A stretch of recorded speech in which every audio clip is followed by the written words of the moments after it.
Let's talk about trust. How many of you here have ever even seen a trust?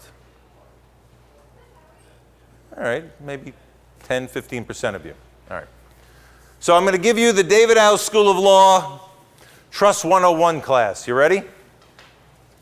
A trust is a contract that you make with somebody you trust.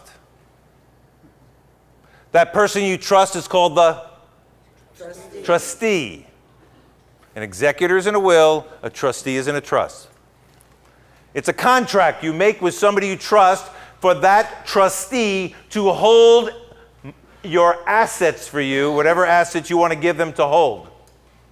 And the trust contract will say what they can do with those assets while you're living and who they should give those assets to after your death. That's all it is.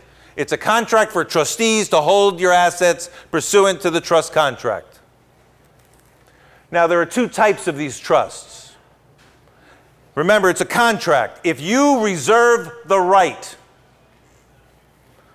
to undo the contract at any time, that will be called a revocable trust. If the trust is somewhat set in stone, where you can't undo it, that will be called an irrevocable trust. Now, when you and the trustee sign the contract, it brings to life a new entity called a trust, whether it's a revocable trust or an irrevocable trust. Okay? When it's first born, it doesn't own anything. There's nothing in it. It doesn't own anything. It's all about title, about ownership. So, if you want to save your house, you would have to do a new deed, transferring the house out of your name into the name of the trust. If you're trying to protect your CDs, your mutual funds, you change the title out of your name into the name of the trust. Perhaps my trust would be called the Lawrence Davidow Trust. So I'd take my house out of Lawrence Davidow's name and put it into the Lawrence Davidow Trust, retitling it. Now let's say that I put my house into the Lawrence Davidow Revocable Trust.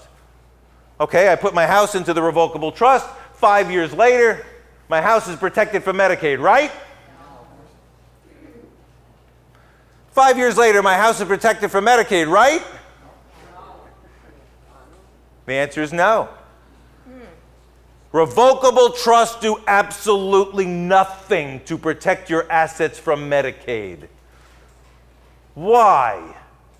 Because you can revoke it, which means you really never gave the house away or the money away. If you put your money in a revocable trust and you can revoke it and get it back, you never gave it away. You never lost control of it. You just put it back in your name. That will not save a dime from Medicaid. It will not save a dime from taxes. There's only one reason that people create revocable trusts, and I write a lot of them.